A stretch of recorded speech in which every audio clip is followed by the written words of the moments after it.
Bismillahirrahmanirrahim. Pertanyaan Kang Resi dari Tanah Picture dan seorang kreator film, pertanyaannya terus terang bagus dan fokus untuk ini ya. Tombak yang saya temukan bersama rekan-rekan TMS 7 itu saat kejadian disebutkan tadi tanggal 24 November 1967, berarti usai daripada ikrar dari Perhimpunan Pendaki Gunung Pecinta Penjajah Alam ini mengikrarkan di atas puncak Mahameru turun ke bawah. Pas saat turun ke bawah, 4 orang agak ke belakang, 3 orang agak turun ke bawah sedikit. Itu antara lain S7 Muhammad Piin, S2 Sutrisno Bakin Angari, dan saya sendiri Yon Arjono Arbai. Kita agak turun duluan. Menjelang 100 meter ke batas cemara dan pasir, itu di sebelah kanan itu ada dulunya yang disebut dari adanya patung Arco Pordo di sana. Sekarang kita lihat nggak pernah lihat lagi. Seperti yang kita waktu naik ke Gunung Penanggungan, ada patung di batu tapak kaki Air Langga di situ, itu kita temukan. Baik, jadi kejadian ini 4 orang turun, 3 turun duluan, pas sekitar jarum 15.30 kita duduk sambil menunggu rekan-rekan di atas tadi itu. Itu ledakan terakhir, dum, pas kita turun itu yang ke-7 kalinya.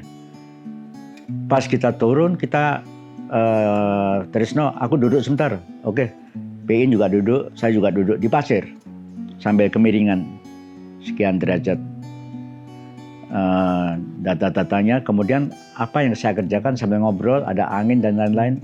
Kok saya duduk kok ada yang ganjel di kaki ini, di pinggul. Kemudian saya buat tiduran, tambah ganjel lagi. Waduh, kayu apa kok ini besar dan agak keras gitu. Saya ngambil sama Piin. Apa mas? Enggak, ini kan ada yang ganjel di pinggang saya nih. Trisno juga lihat. Terus saya angkat dari pasir. Ternyata yang ganjel itu satu besi. Kita belum tahu besi apa. Udah berapa puluh tahun, berapa lama dia tinggal di situ, di sini. Perkiraan kita dari mana ini untuk ininya. Jadi setelah saya ambil semuanya, ternyata ujung tombak besi yang kita temukan di situ. Jadi ujungnya bukan ada bungkusnya atasnya, kerangkanya ataupun yang gagangnya yang bawah, bukan itu, hanya ujungnya. Kita simpen, kita kaitkan lagi, kita bawa baik-baik, kita turun. Dan itu ceritanya setelah kita sempat turun beberapa hari kemudian, kita coba datang ke museum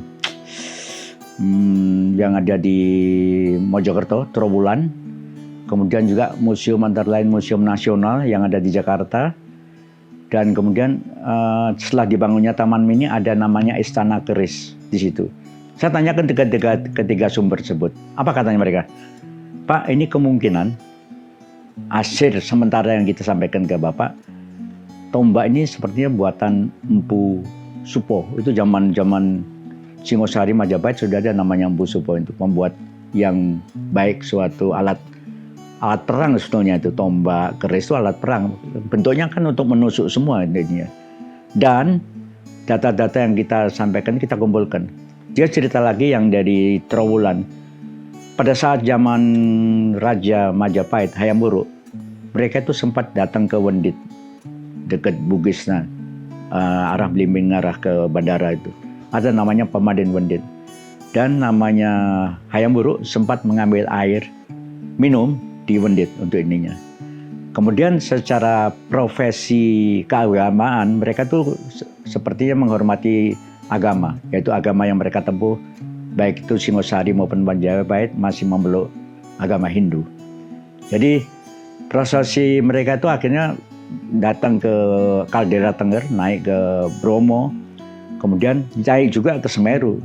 Nah, sementara cerita menurut cerita dari sumber-sumber yang kita tanyakan tadi itu, akhirnya barang itu kita simpan dan saya taruh di Museum Cipmar yang ada di Jakarta. Saya senang sekali dengan data-data yang kita dapatkan itu, dan saya sangat menghormati. Sekali lagi, kita menghormati pembuat seni keris di zaman itu. Patung maupun alat-alat perang yang dibuat mereka. Cantik-cantik bukan main. Buktinya seperti patung Kendedes yang ada di Museum Nasional, itu seninya bukan main tinggi. Dan ini ujung tombaknya saja.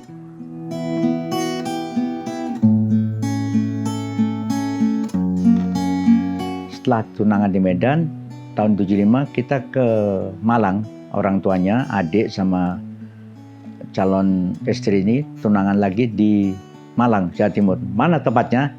Di Kaldera Tengger di Gunung Batok 2446 di atas permukaan laut. Itu tunangan di gunung. Waktu saya naik dari bawah, dia dikawal anggota pendaki gunung TMS-7 dengan catatan begini, pernah naik gunung? Belum. Ya sekarang mau pilih, mau tunangan di bawah air sambil nyelam, terjun payung apa naik gunung? Naik gunung aja. Kalau nggak ikut ini, ya kita ada ininya dong. Kalau ada dampaknya kalau nggak mau naik tunangan di sini. Akhirnya upacara tunangan tahun 75 di atas Gunung Batok, di atas, dan di sana udah ada upacara prosesi tunangan, tukar cincin lagi sama minum air yang kita teguk di situ. Itu yang saya lagi pas upacara tunangan, dan ada bukti-bukti data foto pada saat tunangan itu.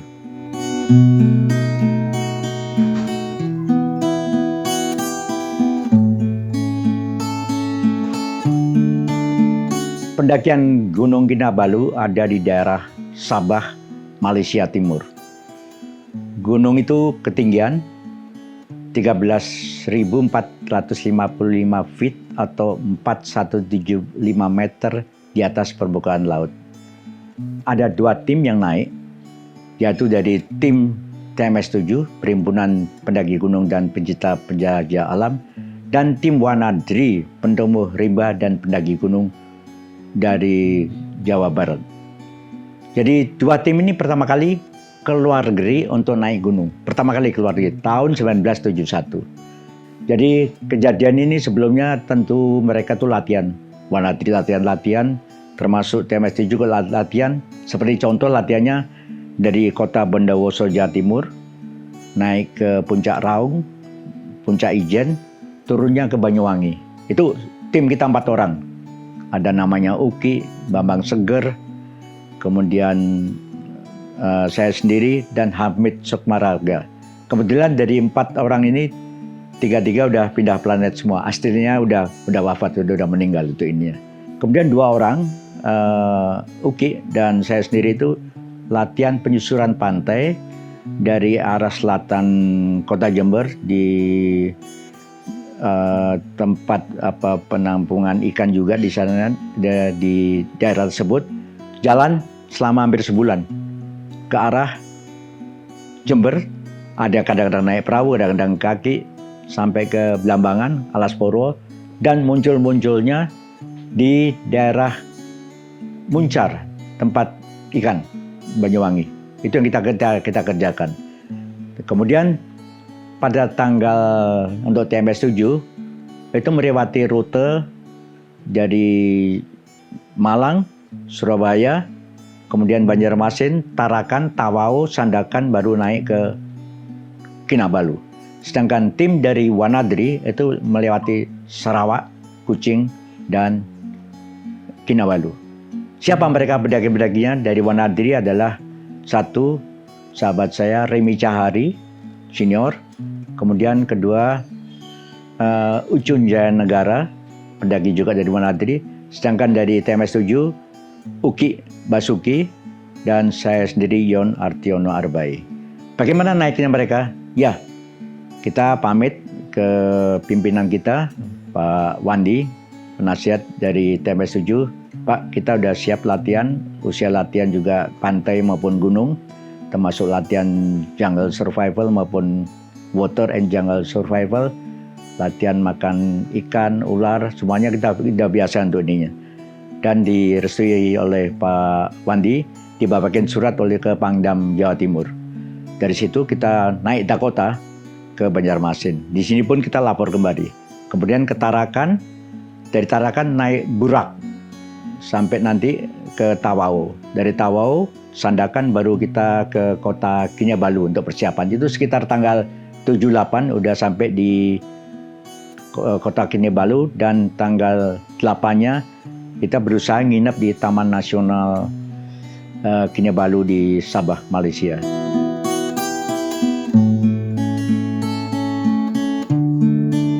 Selain kita naik ke puncak Kinabalu, kita juga belajar masalah batu-batu. Batu-batu ternyata batu granit yang ada di Gunung Kinabalu sangat menawan dan tertarik untuk kita. Apa contohnya? Batu granit itu ada lekukan. Itu kadang-kadang ada air hujan atau embun. Itu sampai jam 9-10 itu mengkristal seperti es di kulkas. Itu yang menarik sekali. Batu granit yang ada di Gunung Kinabalu, itu ada puncak Kinabalu Selatan, ada Danggi Irs, ada South Kinabalu, semua itu menarik sekalian. Yang kedua kita temuin lagi apa? Suatu tumbuh-tumbuhan kantong, semacam kantong semar. Itu kita temukan juga di Indonesia, di sana pun juga. Kenapa? Kalau ada binatang biasanya masuk ke situ, itu buat makanan buat mereka. Yang ketiga, saya juga tertarik melihat bukan kalajengking, skorpion, tapi apa? Laba-laba. Laba-labanya seperti tarantula tapi lebih kecil dan panjang kakinya. Itu yang kita catat-catat sampai di sana. Kita sampai akhirnya pagi-pagi berangkat dari tempat pendakian kita yang utama sebelum ke puncak Kinabalu.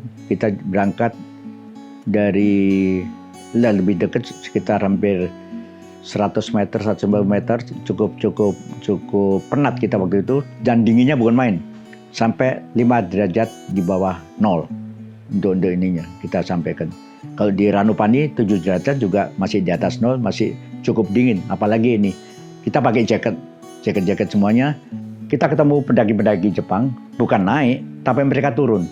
Jadi sebelum kita sampai ke puncak, mereka turun. Saya tanya, "Halo," sama-sama hello. Ternyata ya mereka bahasa Indonesia enggak, bahasa Inggris. Ya artinya apa? Mereka turun, 8 orang, 9 orang ini turun dari gak sampai ke puncak karena badai di atas puncak. Sempat dia ngomong, "Sebaiknya Anda berapa orang?" 2 orang. "Hah? 2 orang aja?" "Iya. Saya 8 sampai 9 orang. Satunya lagi nyusup meneliti apa." "Oke, nggak ada masalah. Anda turun terus kapan nggak naik?" "Tidak. Saya sarankan Anda balik ke Kinabalu." "Oke, terima kasih atas sarannya, tapi saya tetap melakukan kegiatan. Saya akan jaga diri sama rekan-rekan yang satu, si Uki Basuki ini." Kemudian dia nengok, di tas saya ada sleeping bag. Sleeping bag saya itu buatan bukan luar, tapi dari karung goni beras, tapi bagus, bukan kari goni bekasnya beras atau gitu. Karung goni masih bagus, 2. Di dalamnya saya kasih wool, bener-bener wool yang bagus. Sempat saya gunakan waktu nyusur pantai maupun naik ke Ijen, Raung, Merapi yang dari Jawa Timur. Kemudian naik dari Bondowoso puncak turun ke Banyuwangi. Sleeping bag ini saya gunakan. Dia ngomong, "This is your sleeping bag?" "Yes, I am. Would you like change?" Terus si Uki bilang, "Mas, kita berangkat nggak pakai sleeping bag luar. Ini karung. Nggak apa-apa, kita nanti bikin lagi." "Oke, why not? Kenapa nggak?" saya bilang gitu. Maka tukarlah. Dia sleeping bag dari Jepang, 2 sleeping bag dari Indonesia, karung tadi isi wool, digunakan mereka, dipakai. Dia terima kasih. Jadi dari Alpine Club Waku University, pendaki Jepang ini, kemudian mereka melakukan penaikan dan naikkan ke puncak Kinabalu dan ujian mereka itu. Jadi saya salut sama mereka. Dia pun kaget, "Kenapa kok cuma berdua? Anda muda-muda sekali." "Anda juga muda juga." "Enggak, saya lebih tua dari Anda," kata ini gitu. Itulah kejadian. Akhirnya saya naik, Uki terjadi gejala mual. "Mas, aku mual. Kenapa nih?" Hampir 4.000 itu. "Kamu saya bawa turun dulu ke 3.000, karena kalau hipoksia itu ada ketipisan udara, kita sukar bernapas dan rasa mual. Saya atur sebentar, turun, tapi dia bilang, udah Mas, aja jangan terlalu bawah. Dia kondisi agak baik. Saya, oke, kalau Anda bagus, sehat lagi, ikutin saya ke atas nanti. Saya naik ke Kinabalu. Ke puncak Kinabalu, namanya itu di Malaysia dinamakan Tengku Abdurrahman Peak, puncak Kinabalu. Jadi ketinggian 4175, tanggal 9, jam 8.30 kita sampai ke puncak. Disusul kemudian Uki yang udah sembuh tadi sampai juga ke puncak Kinabalu. Kita ambil foto, terdengar juga lagu Rayon Pulau Kelapa dari radio kecil yang saya bawa, dan ada juga lagu Danny Boy. Oh Danny Boy. Saya bilang Uki, Ki, saya punya nasar juga. Apa nasar? Nasar apa lagi? Kalau aku nanti punya anak, saya akan namakan kaitannya dengan puncak Kinabalu dan latihan SAR. Anak 1, 2, yang kedua juga latihan SAR saya pakai. Gitu Mas ya? Iya. Terus yang ketiga, nanti kalau ada apa-apa, Uki atau saya tiba-tiba rahasia Tuhan diambil, karena kita sempat jatuh juga waktu itu tapi aman. Tolong itu petinya jangan lewat Moro Kerembangan, lewat Kemayoran. Sama ngomong apa sih, ngomong gini-gini, dia agak-agak mau marah, mau ini tegang kayak gitu. Enggak apa-apa nih, tapi kan kita di Kemayoran, jangan di Moro Kerembangan. Kalau di Kemayoran banyak teman juga sih di sana di Jakarta bilang itu. Sampai ada jangan ngomong gitu katanya. Iya enggak lagi nanti. Tapi pesan saya gitu aja. Siapa tahu kan diambil Tuhan. Rahasia Tuhan, Uki mau lewat duluan atau saya kan kita harus shoot dulu atau gimana. Tapi semua itu rahasia Tuhan. Itu sambil nyanyi, sambil apa, kemudian kita doa di puncak Kinabalu. Bangga, karena merupakan Indonesia pertama, orang-orang Indonesia pertama dari 2 klub, Wanadri yang lewat Sarawak, Kuching, saya lewat Tawau, Sandakan, kemudian kota Kinabalu, lewat di jalan, bukan jalan biasa tapi lewat jalan pintas. Akhirnya di puncak beberapa lama, setengah jam turun, terus nengok ke arah bawah sedikit sebelah kiri. Kok ada puncak yang menantang ya? Kayak telinga keledai. Saya baca buku-buku sedikit ada cerita. Oh ini namanya Donkey Ears. Puncaknya di situ. Yang kiri terlalu menantang. Sampai mau apa? Ya, aku mau naik ke sana. Gila atau udah nggak apa-apa lah. Gitu. Kebetulan waktu itu ada tentara Malaysia lewat juga. Nggak tahu monitor kita apa enggak, kan waktu itu masih habis di Wikora kan, tahun-tahun itu. Dia tanya, Encik atau Tuan atau Bapak Askar? Bukan, saya dari mahasiswa Fakultas Hukum Universitas Brawijaya, saya pendaki Gunung DMS 7. Tidak mungkin, Encik pasti Askar. Katanya, Mas sudah nggak usah diajak ngomong, biarin aja laskarnya gitu. Oke, saya mau ke puncak ini. Itu tinggi, belum ada naik sana. Saya coba akan naik gitu. Saya coba naik. Oke, dilihat di bawah. Akhirnya hampir ketinggian 45 meter 50. Free climbing. Jadi ada bantuan kita bawa alat-alat pengaman juga. Sampailah ke telinga keledai tadi yang sebelah kiri. Ada fotonya di situ. Saya berhasil jadi turun. Demikian juga dari Wanadri kalau nggak salah. Mereka juga naik yang sama puncak-puncak lain kayak South Kinabalu yang didaki oleh rekan-rekan Wanadri. Saya salut sama rekan-rekan Wanadri. Namanya tadi saya sebut Remy Cahari 1, kemudian yang kedua Ucun Jaya Negara dari TMS 7, Uki Basuki dan saya sendiri Yon Ardiono Arbai. Kita berdua ini tim pertama kali keluar dari dan mendaki puncak Kinabalu yang pertama kali pasang merah putih, bendera Universitas Brawijaya, bendera TMS 7, dan kita nggak ngerusak, tapi kita menyisipkan suatu kaleng yang udah ada lubang-lubang, kita taruh di sana di puncak Kinabalu. Kita bangga teman-teman di Indonesia, kita datang dan ketemu teman-teman rekan-rekan di Malang, akhirnya ketemu, dan kebanggaan buat kita karena itu masuk di koran berita Sinar Harapan, Kompas ada di situ di buku kita nanti, bahwa pendakian kita dicatat di koran dari Wanadri dan TMS 7. Untuk itu kita ada suatu moto yang kita sebutkan dan kita dapatkan di situ, di saat mendaki Semeru pembentukan sudah kita sebut, tapi di sini saya sebutkan sekali. Apa motonya?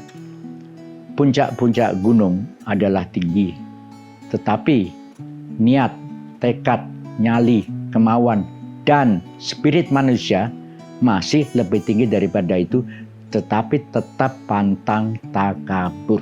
Itu yang saya sampaikan tadi untuknya.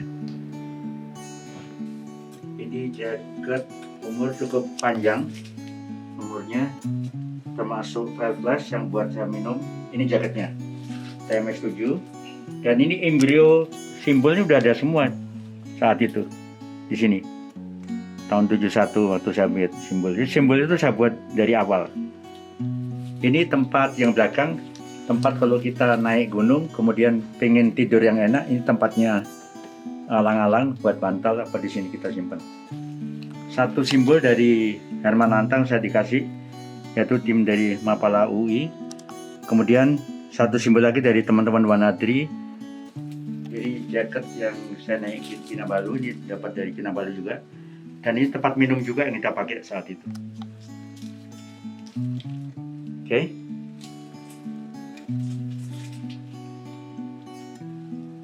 Saya kembalikan dulu. Kemudian, apakah ada sepatu sleeping bag? Ya. Ada lagi, itu sleeping bag yang kita pakai saat itu, sama banner tali masih saya gunakan di sini.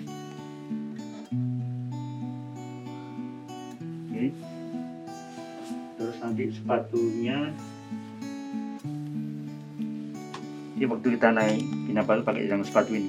Kayaknya tentara Malaysia dikira kita askar dari Indonesia, marinir, KKO itu namanya, atau dari RPKAD. Dia percaya gitu. Ini bukan mahasiswa katanya. Kata Uki teman saya, Mas gak usah didengerin, biar aja ngomong terus, tinggalin aja ngomongnya dia. Jadi peranggapan dia tetap kita ini askar dari TNI, dari Indonesia itu ininya. Jadi jaketnya sampai itu. Kemudian kalau dingin, selimut yang ini, kaos yang untuk menghindari udara dingin, antara lain gini.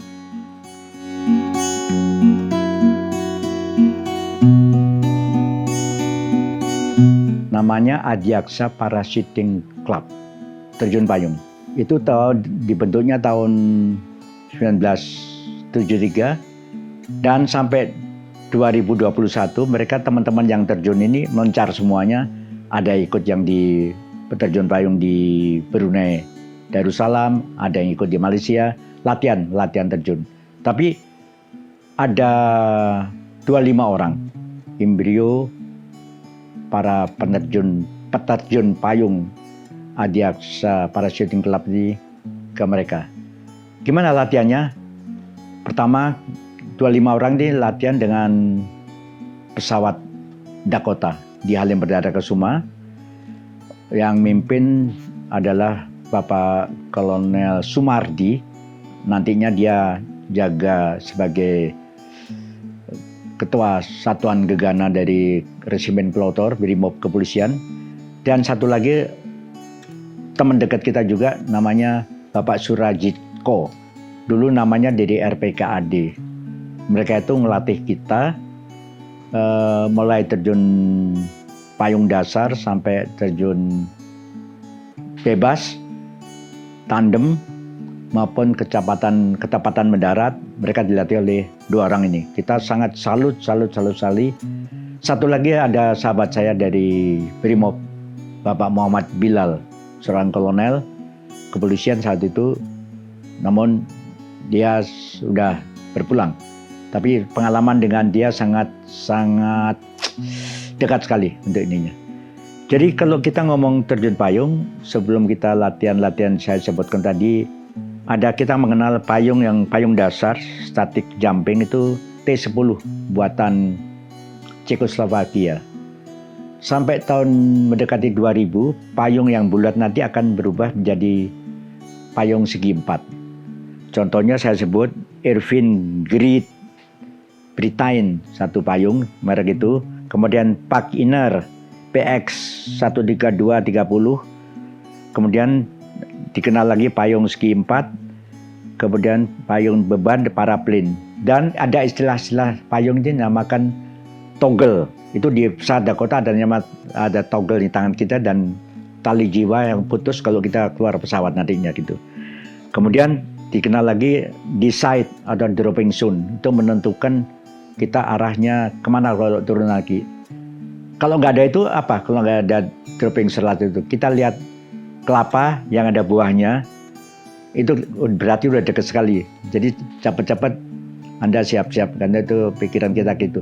Kemudian pohon-pohon tinggi yang kena angin, kelihatan arahnya kemana. Yang paling enak sekali kalau ada orang bakar-bakar sampah atau apa, itu kelihatan arah anginnya kemana. Jadi dropping zone kita mendaki ke sana. Dan tiap penerjun itu harus melipat payung sendiri. Jangan sampai dititipkan ke orang lain atau teman lain, karena menyangkut masalah jiwa. Ada moto yang selalu saya ingat adalah apa? Lebih baik kelebihan waktu 1 menit daripada terlambat 1 detik.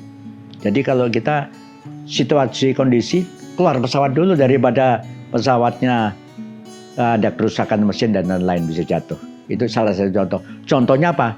Pesawat bawa beban mau ke Bandung, ini bebannya berat, pesawatnya nggak naik-naik. Kita penerjun payung suruh keluar semua. Itu aja jatuhnya di jalan tol, dekat rumah penduduk, itu nggak masuk ke dropping zone tadi ini. Itu kejadian, fakta. Tapi kita bangga. Sampai penerjunan yang ke-20, sampai yang lain terjun malam, sampai meningkat ke terjun loncat cabut, sampai ke terjun free fall, kecepatan mendarat atau kerjasama di udara. Itu yang kita laksanakan. Dan saya sempat ujian jam master dan lulus bersama teman-teman dari pendaki kejaksaan, antara lain Pak Muhammad Salamun Muslim, Pak Puji, Charles Mendaura, saya, Pak Beni Lalamantek, Anto, kemudian Nur Asikin, sama Yobi Sumaiku. Itu embrio-embrio penerjun payung kejaksaan yang saya sebutkan. Dan mereka sekarang ada beberapa latihan, tapi ada yang di dalam negeri, kebanyakan yang bekerja di luar, mereka terjun payung ke tempat klub-klub di luar itu sampai tahun 2021-2022. Itu yang saya sampaikan. Institusi kejaksaan mempunyai Adiaksa Parachuting Club. Runtutan acara pada Sel Bunaken yang diadakan tahun 2009, tepatnya tanggal 12 Agustus sampai 18 Agustus di Pantai Malalayang, Manado, Sulawesi Utara. Itu Sel Bunaken yang akbar di dunia. Dan rencana semula pihak TNI AL atau panitia ini hanya mencanangkan 1.500 peselam. Kepala Staf TNI AL yaitu Laksamana TNI Pak Tejo Edi Pujiatno SH bersama Ketua Umum Persatuan Olahraga Selam Seluruh Indonesia, Laksamana Madya TNI Purnawirawan Pak Freddy Numeri ikut aktif dalam kegiatan ini, terutama pada saat mencanangkan ada pemecahan rekor dunia peselam terbanyak. Acaranya apa runtutnya? Pertama, sebelum tanggal 15 diadakan lomba fotografi bawah air. Saya waktu itu mengikuti dan saya belum mempunyai suatu sertifikat underwater fotografi instruktur, tapi saya ikut tanggal 12 di Taman Nasional Sel Bunaken. Selanjutnya dilakukan pencanangan penanaman mangrove secara massal. Hampir 20.000 mangrove itu ditanam di Manado dekat pantai Minahasa dan di Bitung, daerah Bitung. Itu 20.000 dan itu sudah melalui suatu penelitian akademik oleh Profesor Kaliwilarang dari Universitas Samratulangi di Manado. Mana tanaman yang cocok untuk ditanam? Apa tanaman di tanah pasir, karang, atau tanah liat? Jadi dia lakukan penelitian selama beberapa bulan dan dipilihlah yang terbaik dan cocok. Itu yang kita kerjakan. Saya ditunjuk oleh Pak Freddy Numeri sebagai koordinator penanaman mangrove. Sedangkan fotografi pun saya ditunjuk dari sekian orang fotografi bawah air. Selanjutnya tanggal 16 panitia kumpul semua di Pantai Malalayang, baik yang VVIP, kemudian perahu karet dari marinir lengkap semuanya, ambulan lengkap semua, dan ada 3 kapal Palang Merah 1, kapal 2, kapal untuk pengamanan, dan hampir ribuan peselam sudah kumpul di Pantai Malalayang. Sasarannya adalah 100 meter dari Pantai Malalayang ke Tengah Stinggit, kedalaman sekitar 25 meter. Jadi kalau nanti ada penaikan bendera dari bawah ke atas 25 meter ke atas. Bukan pengembangan bendera tapi penaikan bendera. Itu yang diuji oleh Miss Lucia dari Guinness World Record dari Inggris, panitia untuk ininya. Baik, setelah selesai acara yang pertama kedua, sampailah tanggal 16 Agustus tahun 2009 pembacaan rekor dunia peselam terbanyak. Diadakan, semua jalan bak dari pantai dengan menyanyikan lagu-lagu Halo Halo Bandung, kemudian pokok lagu-lagu march kebanggaan kita, tanah air, semua Halo Halo Bandung. Dari pantai gegap gempita, rasa kebanggaan nasional Indonesia itu di masing-masing pihak. Selam sampai di tengah-tengah, kemudian panitia memberi komando. Everybody, diver, go!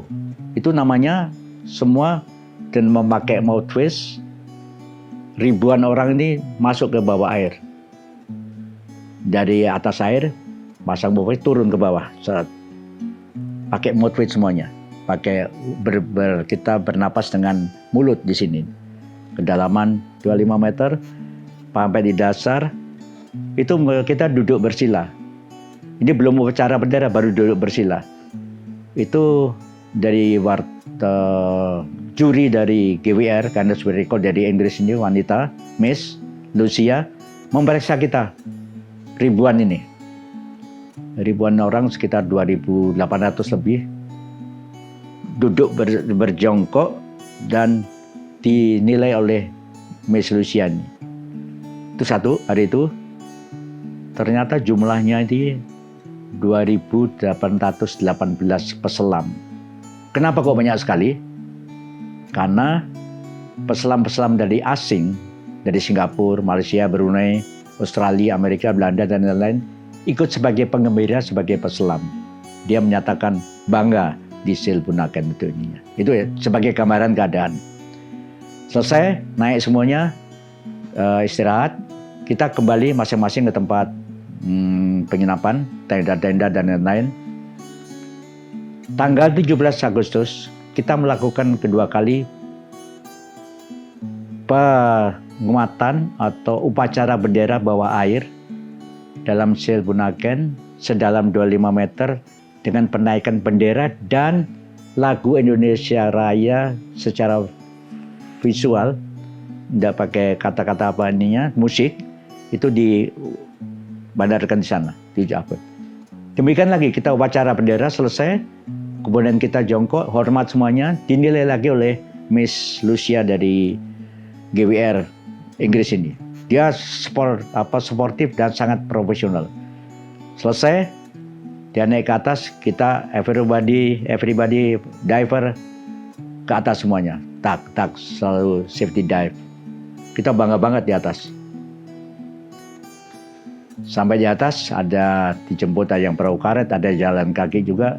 Semua datang dan menunggu pengumuman dari Miss Lucia, juri dari Guinness World Record dari Inggris ini. Apa kesimpulannya? Dia mengatakan everybody diver. Dia bangga sekali dengan peselaman ini. Yang pertama, Indonesia berhasil memecahkan rekor dunia peselam terbanyak, yaitu 2.465. Kemudian yang kedua, upacara penaikan bendera di bawah air 25 meter, menaikkan bendera bawah air setinggi 25 meter juga. Kemudian oleh juri dinilai juga adanya musik tadi, sempat-sempatnya ada musik bawa air Indonesia Raya. Kita bangga sekali waktu itu, benar-benar kita terharu dan bangga sebagai orang Indonesia sampai ke sana. Ada pertanyaan, tadi disebutkan 2.800 peselam. Ya, saya bilang itu. Karena peselam ini peselam penggembira dari negara-negara ASEAN maupun dari luar, Australia, Amerika, Belanda, dan lain-lain. Dipotong oleh juri Miss Lucia dari GWR ini, dari Inggris ini, dipotong 218, dipotong pada saat peselaman terbanyak menjadi bertanda data jadi 2465 peselam terbanyak untuk nyelam. Tidak ada penaikan.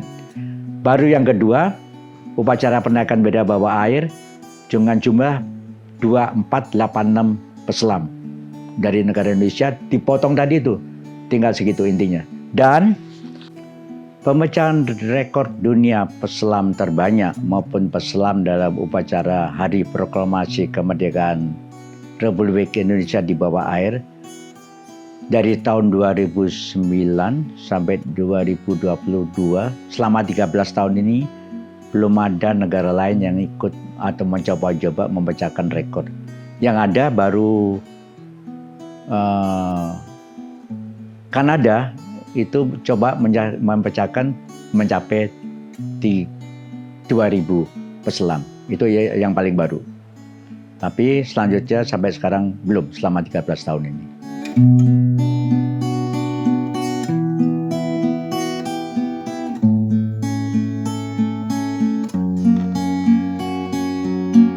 Dalam dunia peselaman ada moto yang kita pegang dan itu berlaku di seluruh dunia. Kata-katanya adalah diver never dive alone. Berarti apa? Mereka harus ada buddy atau mitra untuk ininya. Kemudian yang kedua, waspada dira anuraga. Nah, contoh-contoh tadi kenapa? Sebagai seorang peselam tidak sembarangan ikut peselam begitu saja. Mereka ikut peselam harus mengikuti tahapan dalam ujian. Kalau di POSI ada ujian A1, A2, A3, B1 instruktur, B2 instruktur, B3 instruktur. Itu benar-benar profesional. Dan kita pakai tidak tergantung dalam organisasi Islamnya, tapi peselam-peselam yang mengandung mempunyai B1, B2, B3 kita pegang dengan rasa profesional. Contoh, misalkan kita mau peselam ke tempat area di Raja Ampat. Kalau peselam profesional, kita nggak sembarangan langsung ke dalam. Kita cek-recek tempat tersebut, adakah memiliki rumah sakit yang dekat. Syukur-syukur kalau ada mempunyai chamber atau RUBT, ruang udara bertekanan tinggi. Itu yang ke orang-orang kena dekompresi bisa masuk situ untuk penyembuhan dan lain-lain. Sebagai satu contoh. Yang lainnya pengamanan area. Arusnya arus putar atau arus lurus, kita cek semuanya. Di atas tidak ada kelihatan arus, tapi di bawah ada arus. Kita cek sebagai instruktur yang memimpin penyelaman ini. Kemudian tempat lain adalah visibility. Kedalaman segini bagus nggak di sini? Kayak Bunaken, Raja Ampat itu bisa visibility bagus banget. Antara 20 sampai 15, 17, nikmat banget nyelam pemandangan itu. Dan memang usahakan jangan menyelam, kalau menyelam malam hari tentu pakai senter bawah air. Tapi kalau siang pemandangan bagus sekali. Di situ jadi peselam-peselam ini sangat profesional dan tidak main-main. Cuma juga kita harus sedikit waspada soal pengamanan saya sebut tadi itu. Jangan sampai ada peselam-peselam diduga asing yang mempunyai etiket tidak bagus. Misalkan mapping area atau mapping area mencari tempat, ini ada harta karun kah?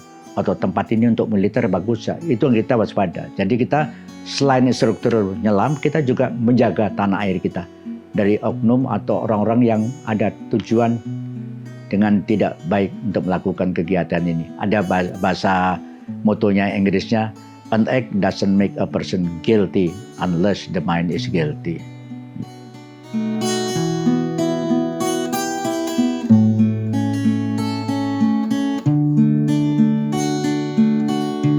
Soal PON 20 di Papua, saya sempat terpilih ikut dan dikeluarkan surat keputusan dari panitia PON 20 di Papua menjadi dari sekian banyak orang yang terpilih, saya diterima sebagai official dan selaku Dewan Hakim.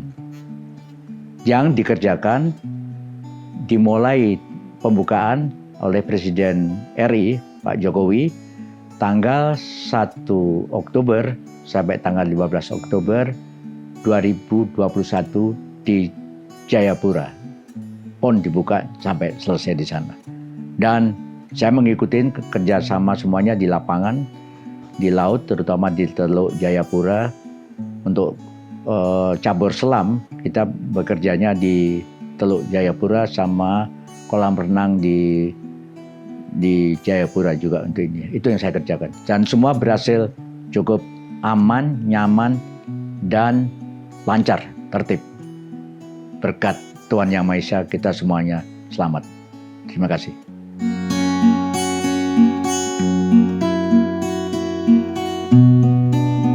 Dalam kursus reguler Angkatan 29 tahun 1996, setelah kita ngikutin tahapan administrasi maupun tes, kita masuk dan diterima mengikuti Lemhanas selama sepanjang 8,5 bulan, termasuk istri juga mengikuti mendampingi kegiatan suami selama 8,5 bulan ini.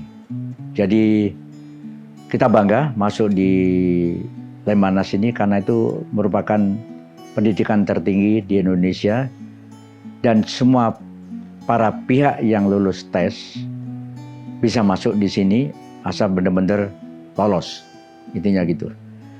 Ketua alumni sekarang, rekan sahabat kita, sama-sama lulusan KRA 1996 Lemhanas ini adalah Marskal Yan Santoso Perdana Kusuma. Itu yang pertama yang dalam organisasi ini. Yang kedua ada nama Sofyan Sudrajat dan yang ketiga Slamet Sutanto. Dari 100 orang peserta Lemhanas tahun 96 angkatan 29 itu sekarang mungkin sudah tinggal 70. Yang lain-lain sudah mulai pindah dalam berarti pindah ke sana, tempat lain untuk ininya. Dan saya mendapatkan tempat belajar, istilahnya kuliah kerjanya itu di luar negeri. Saya pilihnya mungkin memilih Afrika Selatan, tapi kenanya di Pakistan. Ya udah, kita ngikutin sana sampai saudaranya Presiden Bhutto waktu itu tertembak di sana, kita balik di sana di Lemhanas di situ. Sempat singgah ke Myanmar maupun ke Singapura waktu itu pulangnya. Kemudian berikut saya juga mengikuti akademik tertinggi. Saya serata 1 di Fakultas Hukum Universitas Brawijaya di Malang. Kedua masalah bisnis dan hukum di Jakarta. Dan yang ketiga serata 3 mengikuti di Universitas Jayabaya yang saya ikutin sekarang. Dan saya pun alumni dari sana sempat jadi ikut pengajar, dari dosen, instruktur dari universitas tersebut yang saya ikutin untuk ininya. Dan ada dosen-dosen yang sangat kami hargai, guru besar pada saat kita ujian, tidak akan lupa. Dia seorang pakar tata negara, lulusan Belanda, Profesor Sri Sumantri Esa. Dia seorang pakar dan ketua penguji kita waktu ujian terbuka. Kedua, Profesor Niti Baskara dari Universitas Indonesia. Yang ketiga, Profesor Bambang Purnomo dari Universitas Gadjah Mada untuk ininya. Dan ujian tertutup sangat ketat dan tidak ada macam-macam, tapi universitas terbuka yang dikira terbuka nyaman, ternyata tidak nyaman. Dan benar-benar kita harus kuasai. Karena Profesor Sri Sumantri, ahli yang hukum tata negara itu pesan, kalau Anda sempat lulus nantinya menjadi sarjana S3 atau doktor di bidang hukum, jangan sembarangan berbicara. Itu pesan yang saya pegang sampai sekarang. Jagalah ini. Bibir dan mulut, dan omongan maksudnya. Tidak ada ngomongan. Dia sangat jaga sekali, jaga keluarga, jaga bicara, semuanya tingkah laku sesuai hukum dan peraturan perundang-undangan yang berlaku. Oke, itu yang saya sempatkan dari Lemhanas maupun ujian dokter tadi itu. Yang ketiga ada satu moto yang pernah saya pegang dari kesempatan ini. Pak Resi Elang sama saya udah bicara banyak-banyak. Apa yang dibicarakan ini, lesan, akan hilang atau musnah, sirna di muka bumi. Betul kan? Untuk ininya semua pasti orang berkatakan iya. Apa omongan? Kalau direkam, ya rekam akan hilang. Tetapi yang dituliskan atau disimpan, baik itu tulisan, foto, data, dokumen, dan lain-lain, itu akan dikenang abadi. Jadi istilah bahasa Yunaninya verba volen scripta manen.